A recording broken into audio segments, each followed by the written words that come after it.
আসসালামু আলাইকুম বন্ধুরা, আপনাদের মাঝে আমারও নিয়ে আসলাম মনের মিলন গল্পের ৪ নাম্বার পার্ট।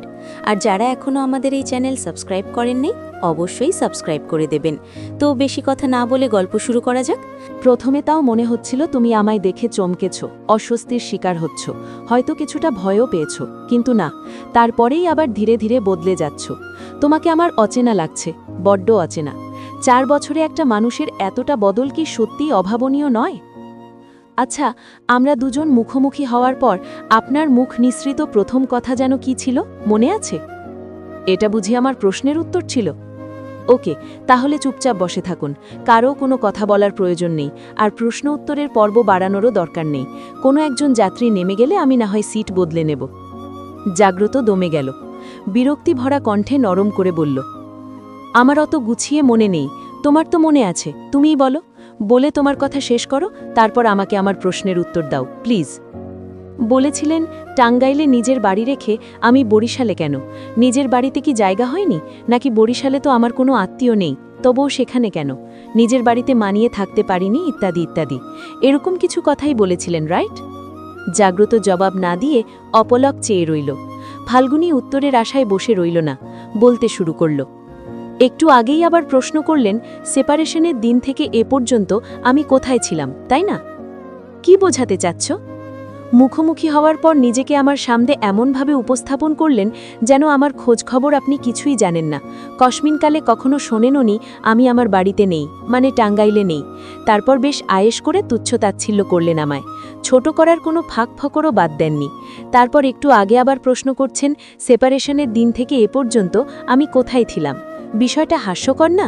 আপনি সব জেনেও এমনভাবে নাটক চালিয়ে গেলেন যেন আপনি কিছুই জানেন না আমার ব্যাপারে। তাই এসব নাটকের মূল উদ্দেশ্য এই তো যে আমি যেন জানতে না পারি আপনি আমার খোঁজ রেখেছেন, তাহলে আপনার মেল ইগোতে ঠেস লাগত, তাই না? জাগ্রত আবারও নিয়ন্ত্রণ হারালো, সব ভুলে গেল, আর রাগের বশে চিৎকার করে বলে উঠল, হ্যাঁ হ্যাঁ, আমি তোমার খোঁজ নিয়েছি, তোমায় মনে করেছি, তোমাকে এক পলক দেখার আশায় বারবার ছুটে গেছি ওই বাড়ি, কিন্তু কোনো খোঁজ পাইনি, কেউ বলেনি তুমি কোথায়। তারপর 1 বছর বাদে যখন সেপারেশনের, কেউ খোঁজ দেয়নি মানে? বুঝলাম না ব্যাপারটা, কোথায় খোঁজ করেছেন আর কে খোঁজ দেয়নি? কোথায় আবার নেব? যেখানে তোমরা থাকতে সেখানে নিয়েছি, তোমার জেঠুমনির বাড়িতেও খোঁজ করেছি, অনেক খোঁজ নেওয়ার চেষ্টা করেছি, তোমাদের পাইনি। শুধু এটুকু জানতে পেরেছিলাম তোমরা কেউ আর ভাড়া বাসায় থাকো না, বাড়িওয়ালাও এর থেকে বেশি কিছু বলেনি, কোথায় আছো তা জানতে পারিনি। পুলিশের সাহায্য নেওয়ার মতো কোনো সুযোগ ছিল না, তাহলে অনেক কিছুর জের নিয়ে টানাটানি হতো। এমনিতেও কোর্টেরও নির্দেশ ছিল 1 বছর নাগাদ কেউ কারো লাইফে ইন্টারফেয়ার করতে পারবো না। তুমি ভরণ পোষণ নিতেও অস্বীকার করেছিলে, তাই তোমার সাথে যোগাযোগও ছিল না, তোমার ফ্যামিলিরও কোনো খোঁজ ছিল না। শেষে নিরুপায় হয়ে ছেড়ে দিয়েছিলাম সব আশা। তারপর দিন যাচ্ছিল আর তোমার নিয়ে অভিযোগের পাল্লা ভারী হচ্ছিল, ক্ষোভের পাল্লা বেড়েই যাচ্ছিল। ভাবতাম তোমায় সামনে পেলে সবার আগে 2 গালে 2 চর বসাবো, খুব অপমান করব, ঘৃণা করব, সবার সামনে ছোট করব, কাঁদাবো, আর আর আর কথা বলতে বলতেই জাগ্রত চিৎকার করে উঠল।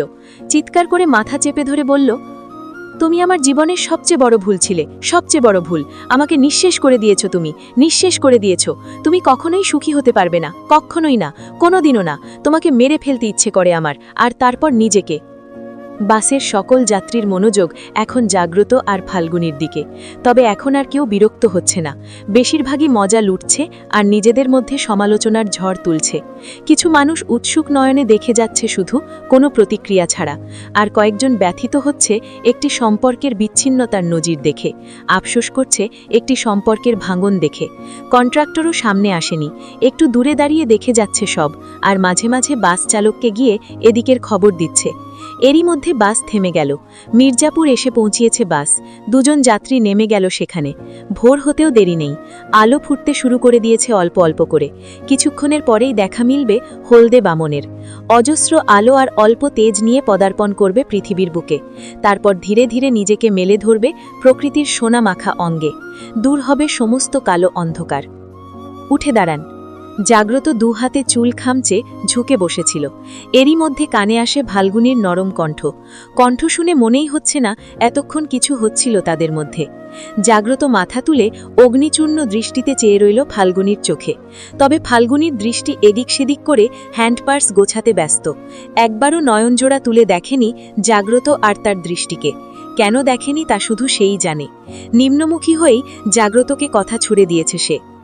পার্স ব্যাগটি হাতে নিয়ে চলন্ত বাসেই উঠে দাঁড়ালো ফাল্গুনী। জাগ্রতকে আবারও বলল উঠে দাঁড়াতে। জাগ্রত বুঝে গিয়েছে ফাল্গুনী তার কোনো কথার উত্তর দেবে না, এড়িয়ে যাবে প্রতিটা কথা, কিন্তু তার পেটের কথা কলাকৌশল করে ঠিকই বের করে নিয়েছে। ফাল্গুনীর চোখে চোখ রেখে জাগ্রত বলল, বসে পড়ো, কেননা গন্তব্যে পৌঁছানোর আগ পর্যন্ত আমি তোমার সাথ ছাড়ছি না। সাথ তো 4 বছর আগেই ছেড়েছেন, এখন আবার নতুন করে নাটক কেন করছেন? এক হাতে কখনো তালি বাজে না। যাই হোক, আমি উঠছি না আর না তোমাকে যেতে দিচ্ছি।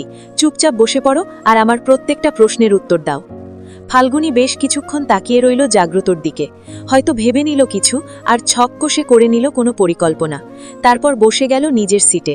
জাগ্রতকে বলল, আমি যদি নিজে থেকে কিছু না বলি তাহলে আপনার সাধ্যি নেই আমায় দিয়ে কিছু বলানোর, সেটা নিশ্চয়ই বুঝতে পারছেন। জাগ্রত শুধু চেয়ে রইল আর এক দীর্ঘশ্বাস টেনে নিল, কোনো জবাব দিল না। ফাল্গুনী বলল, আপনার সমস্ত প্রশ্নগুলো যদি সাজিয়ে একের পর এক মানে একবারে বলে ফেলতে পারেন তাহলে তার উত্তর আমি দেব, অন্যথায় নয়। আর হ্যাঁ, কোনো প্রশ্ন বাকি রয়ে গেলে বা ভুলে গেলে সেটা পরে রিপিট করতে পারবেন না। বলুন, রাজি? ফাল্গুনীর এমন যুক্তিহীন কথার পৃষ্ঠে প্রত্যুত্তর করল না জাগ্রত। যে কোনো শর্তেই সে রাজি, তাই এক চুলও সময় নষ্ট না করে প্রশ্নের বহর সাজাতে তৎক্ষণাৎ বলে উঠল, সেপারেশনের পর থেকে এ পর্যন্ত কোথায় কোথায় ছিলে, কার সাথে ছিলে? হঠাৎ করে সেপারেশনের দিন পুরো পরিবার মিলে গায়েব হয়ে গেলে কেন? আর আমার পরে তোমার জীবনে কি কোনো পুরুষ এসেছে? এসে থাকলে সে কি সোহাগ? সোহাগ তোমায় ভালোবাসে? তুমি কি সোহাগকে ভালোবাসো? শেষ প্রশ্নে অজস্র দীর্ঘশ্বাস আর বুক ফাটা আর্তনাদের তীব্র গন্ধ যেন ভেসে ভেসে বেড়াচ্ছে, যে গন্ধে খেয়েই হারালো ফাল্গুনী। তবুও সংযত করল নিজেকে। বেশ মনোযোগ দিয়ে জাগ্রতর সমস্ত কথা শুনল। তারপর বলল, আপনি তাহলে এটুকুই জানেন? আর এটুকুই আপনার অভিযোগ? এটুকুই জানেন মানে কি? হ্যাঁ, কি হলো? উত্তর দাও। আচ্ছা, এতগুলো প্রশ্ন হয়তো ভুলে গেছো, থাক আমি মনে করিয়ে দিচ্ছি। তার দরকার নেই, আমি সহজে কিছু ভুলি না। 4 বছর আগের অতীতই এখনো ভুলতে পারলাম না, সদ্য শ্রবণ করা প্রশ্নগুলো কি করে ভুলি? তাহলে বলো। এখনই যে বলতে হবে এমন তো কোনো কথা ছিল না। বলবো বলেছি, তবে তা কবে বা কখন বলবো তা তো বলিনি। বলেছি কি? জাগ্রত ক্রোধে গর্জন করে বলল, তাহলে বলতে কেন বললে? ফাল্গুনীর সোজা সাপটা জবাব, জেনে নিলাম আপনি ঠিক কতটা জানেন আর কতটা জানতে চান। জাগ্রত ক্রুদ্ধ হল, ক্রোধে তার গা যেন ঈষৎ কাঁপছে। কঠিন ধাঁচে ঝট করে উঠে পড়ল সিট থেকে, আর এক সিট সামনে খালি হওয়া সিটটায় গিয়ে বসে পড়ল ধপ করে। ফাল্গুনী স্রষ্টির শ্বাস নিল। সিটে মাথা এলিয়ে দিয়ে বুকে হাত দিল হৃৎস্পন্দনের হিসেব নিকেশ করতে। হিসেবে বড্ড গরমিল লাগছে, যেন হৃদয় থেকে কেউ ধুকপুক করা কম্পনযন্ত্র চুরি করে নিয়েছে, তাই হৃদয়ের কম্পনকৃত হিসেবে এত গরমিল। হঠাৎ অনুভব হলো পাশের সিটে কেউ এসে বসেছে। ফাল্গুনী চোখ না খুলেই বলে উঠল, ফিরেই যখন আসবেন তাহলে গেলেন কেন? আপনি কি সারা জীবন থেকে যেতে বলছেন? ফাল্গুনী তড়িৎ বেগে চোখ মেলল, গলাটা তো অচেনা। পাশে দৃষ্টি ফেললে দেখতে পায় জাগ্রত নয়, বসে আছে অচেনা একটি ছেলে। চোখ ঘোরালে আবার চোখে পড়ে জাগ্রত সামনের সিট থেকে সিটের ওপর দিয়ে মাথা উঁচু করে চেয়ে আছে হতভাগ। অচেনা পুরুষ কণ্ঠে বুঝি আন্দোলন শুরু হলো তার বুকে। ফাল্গুনী তড়িৎ বেগে চোখ মেলল। পাশে জাগ্রত নয়, বসে আছে অচেনা একটি ছেলে। চোখ ফেরালে আবার চোখে পড়ে জাগ্রত সামনের সিট থেকে সিটের উপর দিয়ে মাথা উঁচু করে চেয়ে আছে হতবাক হয়ে। দুদিকের পরিস্থিতি বুঝে ফাল্গুনী মাথায় হাত চেপে নিজেই নিজেকে বলে উঠল, be positive Falguni, be positive. আমারও। অচেনা ছেলেটির মুখে আমারও শব্দটি শুনে প্রশ্নবিদ্ধ দৃষ্টিতে তাকালো ফাল্গুনী। জিজ্ঞেস করল, মানে? ছেলেটি মিষ্টি হেসে জবাব দিল, ব্লাড গ্রুপ আমারও বি পজিটিভ। আমাকে কি আপনার রক্তশূন্যতার রোগী বলে মনে হচ্ছে? কই না তো।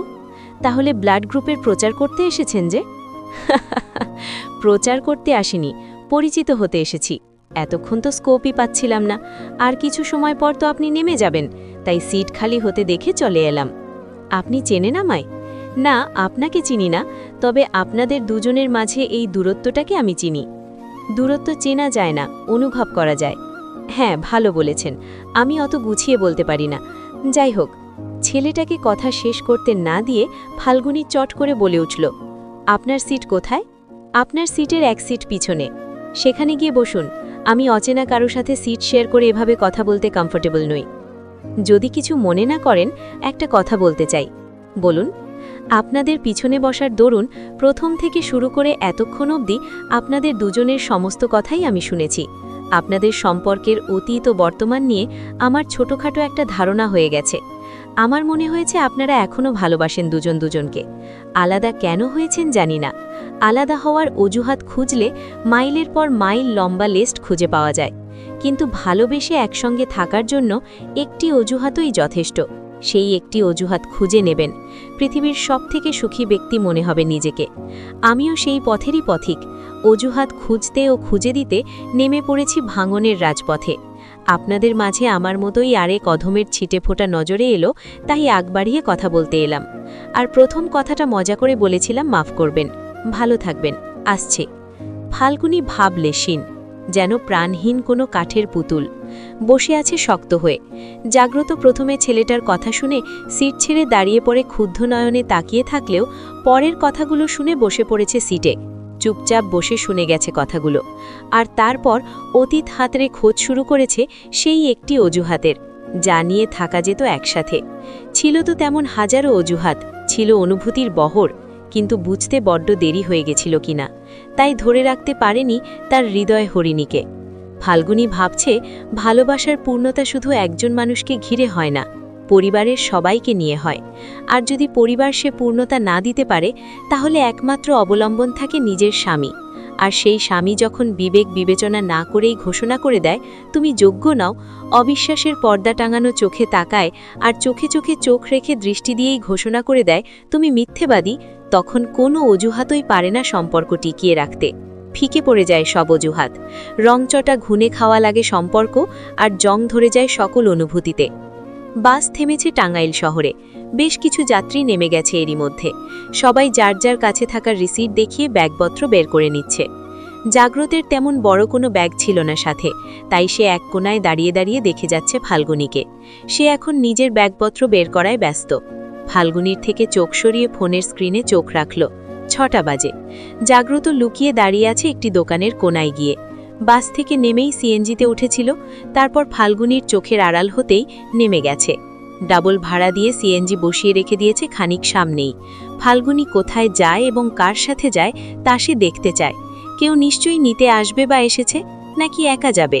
যদি বাড়িতে যায় তাহলে অনায়াসে আবারও দেখা করা যেতে পারে, আর খোলাসাও হবে অনেক কিছু। দূরত্ব তো বেশি নয়, 1 ঘন্টাও লাগে না। কিন্তু যদি অন্য কোথাও যায় তাহলে? ফাল্গুনী ব্যাগপত্র নিয়ে সুস্থির হয়ে দাঁড়ালো। আশেপাশে চোখ বুলিয়ে দেখতে পেল না জাগ্রতকে। সিএনজি নিয়ে চলে যেতে দেখেছে সে জাগ্রতকে। একটি অটো ভাড়া করে রওনা হলো নিজ গন্তব্যে। অটো যতটা পথ এগোতে থাকলো, ফাল্গুনীর বুকটা ততোধিক ভারী হতে থাকলো। মানুষটাকে আসার সময় শেষবারও দেখা হলো না। কি নিষ্ঠুরতম অনুভূতি হচ্ছে হৃদয়পটে। যাওয়ার আগে শেষ দেখাও করে গেল না। শুধু শুধুই তাকে দেখাতে টাঙ্গাইলে নেমে গেল। একেবারে এলেঙ্গা গিয়ে নামলেই হতো। জাগ্রত ফাল্গুনীকে অটোতে উঠতে দেখে অবাক হলো। হিসেব অনুযায়ী ওর তো এখন সিএনজি নিয়ে সখীপুরের দিকে যাওয়ার কথা। উল্টো দিকে যেতে দেখে অবাকই হলো। বিস্ময়ে বিহ্বল হলো অতিমাত্রায়। ফাল্গুনীদের নিজেদের বাড়ি বা যেখানে বাসা ভাড়া থাকতো তার কোনোটাই তো ওদিকে নয়। কিছু দূর পিছু নেওয়ার পর দেখতে পেল ফাল্গুনী অটো পাল্টে সিএনজি নিল। রওনা হলো এলেঙ্গার দিকে। জাগ্রতও আলাদা সিএনজি নিয়ে পিছু করল। বেশ কিছুক্ষণ পর সিএনজি থামলো এলেঙ্গায় গিয়ে। তারপর একটি রিকশা নিয়ে আবারও রওনা হলো কোথাও। কিছু দূর যাবার পর থেমে গেল রিকশাটি, আর নেমে গেল ফাল্গুনী। পা বাড়ালো পাশের টিনের দোচালা বাড়ির ভেতরে। জাগ্রতও ঢুকে গেল বাড়ির ভেতরে, তবে দূরত্ব বজায় রাখতে গিয়ে হারিয়ে ফেলল ফাল্গুনীকে। আর কোথাও দেখতে পেল না। অস্থির হয়ে চারিদিকে দেখতে লাগল। হঠাৎ সামনে পড়ে গেল একজন বৃদ্ধা মহিলা। এক হাতে লাঠি ধরে আরেক হাতে কোমর চেপে দাঁড়িয়ে আছে চোখ মুখ কুঁচকে। গায়ের চামড়ার থেকে মুখ চোখের উপর ভাঁজের প্রকাশ বেশি বলে মনে হচ্ছে জাগ্রতর। হঠাৎ সেই বৃদ্ধা মহিলা লাঠি উঁচিয়ে মারার ভঙ্গিতে বলল, ওই চামড়া, তুই এম্বা করি চাইয়া চাইয়া কি দেহসল? বাড়ির ভিতর হানসুস কে? বাইর কইছি বাইর। আপনি এসব কি বলছেন? আমি ওর স্বামী, মানে প্রাক্তন, মানে বুঝতেই তো পারছেন। কি কইলিল ছাড়া? তাইলে তুই সত্যি হেই বলা, আর তোর বিয়াও হয়ে গেছে? হায় হায়, কি সর্বনাশ হয়ে গেছে গো। ও হাসিব বাইরাইয়া যায়, দেখ তোর মাইয়ার নাগুল আইস বাড়ি তোমকো আইয়া পড়ছে। বাইর তুই বাইর। কি বলছেন লোসেরা? আমি, তাইলে তুই সত্যি হেই পোলা, আর তোর বিয়াও হয়ে গেছে? হায় হায়, কি সর্বনাশ হয়ে গেছে গো। ও হাসিবো, বাইরাইয়া যায়, দেখ তোর মাইয়ার নাগরাইজ বাড়ি তুমকাইয়া পড়ছে। বাইর তুই বাইর। কি বলছেন লোসেরা? আমি সুভাষচন্দ্রের হুমকি সংশ্লিষ্ট ক্ষুব্ধ গলার জোরালো চিৎকারে কেঁপে উঠল বাড়ির উঠোনে দাঁড়ানো প্রতিটা মানুষ। হাসি তার মুখে কাপড় চেপে ফুপিয়ে কেঁদে দিলেন নিজের স্বামীর এহেন রূপ দেখে। এর মধ্যে সুভাষচন্দ্রের দুই ভাই শঙ্করচন্দ্র আর উত্তমচন্দ্র দু হাতে জাপটে ধরে আটকে ফেলেছেন সুভাষচন্দ্রকে। এক প্রকার ধস্তাধস্তি জাবরদস্তির ওপর আটকে রাখার চেষ্টা করছে দুই ভাই। অকস্মাৎ ঘটনায় এতক্ষণ অবধি যাপ সব নির্লিপ্ত ভঙ্গিতে দেখছিল জাগ্রত। প্রথম দফায় ভয় খানিক পেয়েছিল বইকি, জব্বর খিচ দিয়েছিল কুড়াল হাতে কাউকে তার চোখে দৃষ্টি রেখে এগিয়ে আসতে দেখে। তবে সবার কথোপকথন শুনে সবার এমন মারকাটারি হাবভাব প্রদর্শনের হেতু বুঝতে সক্ষম হয়েছে জাগ্রত। সবাই অন্য কারো সঙ্গে যে তাকে গুলিয়ে ফেলেছে তা এতক্ষণে বুঝে গেছে সে। তাই এবার মুখ খুলল জাগ্রত। ঠান্ডা হয়ে সবার উদ্দেশ্য বলল, একজন আমায় অভিশাপ দিয়েছিল, বলছিল ধুকে ধুকে আমার আত্মা গা ছাড়া হবে, বহুত কষ্ট পাবো জীবনে। তার অভিশাপ কিন্তু আমার গায়ের লোমে লোমে লেগে আছে। বহুত কষ্ট পেয়েছি এ পর্যন্ত, এখন বাকি আছে শুধু ধুকে ধুকে আত্মা গা ছাড়া করে মরে যাওয়া। তাই ওই কুড়ালের দু এক কোপে আমার কিচ্ছু হবে না, আর না ওই ল্যাড়ল্যাড়ে ছুলিকে কিছু হবে। এত সহজে আমি মরব না, তাই ওসব রাখুন। আমাকে না জিজ্ঞেস করেই 1 সেকেন্ডের মধ্যে আমায় কারো সাথে ভেগে গিয়ে বিয়ে করা জামাই বানিয়ে দিলেন। একবার নিজেদের মেয়েকে আনিয়ে নিশ্চিত করে নিন আমিই সেই অধম কিনা। এবার দয়া করে হাঙ্গামা বাদ দিয়ে আমাকে কেউ একজন জিজ্ঞেস করুন আমি কে আর কেন এসেছি। আমিও একটু সুযোগ পাই কিছু বলার, প্লিজ। এতক্ষণের রমরমা অগ্নি সংযোগে জল ঢেলে দিয়েছে জাগ্রত। পরিবেশটা হঠাৎ করেই শান্ত হয়ে গেল। কম বেশি সবার মুখাবয়বে বিরাজ করছে সন্দিগ্ধতা আর লজ্জাবোধ। এর মধ্যে আগমন হলো নতুন এক মুখের। কেউ একজন টেনে নিয়ে এলো একটি মেয়েকে। মেয়েটি যেন প্রাণহীন কোনো শুকনোলতা। মেয়েটির দৃষ্টিও মৃত নদীর মতো খড়খড়ে। সুভাষচন্দ্র আখি বলে ডেকে উঠল মেয়েটিকে। মেয়েটি চোখ তুলে তাকালো না, ঠাই দাঁড়িয়ে রইল। কিছুক্ষণ ধ্যান জোরে দাঁড়িয়ে থেকে হঠাৎ বলে উঠল, সে আসেনি কাকি, সে এলে এতক্ষণে তোমরা কুড়াল ছুরি হাতে নিয়ে দাঁড়িয়ে থাকতে পারতে না, হাত জোর করে দাঁড়িয়ে থাকতে। আখির রুদ্ধ কণ্ঠের কথা শেষ হতে না হতেই বাড়িতে পুলিশের আগমন হলো। সাথে উপস্থিত হলো নতুন এক জোড়া পা। যারা এখনো আমার এই চ্যানেল সাবস্ক্রাইব করেন নাই অবশ্যই সাবস্ক্রাইব করে দেবেন। ধন্যবাদ।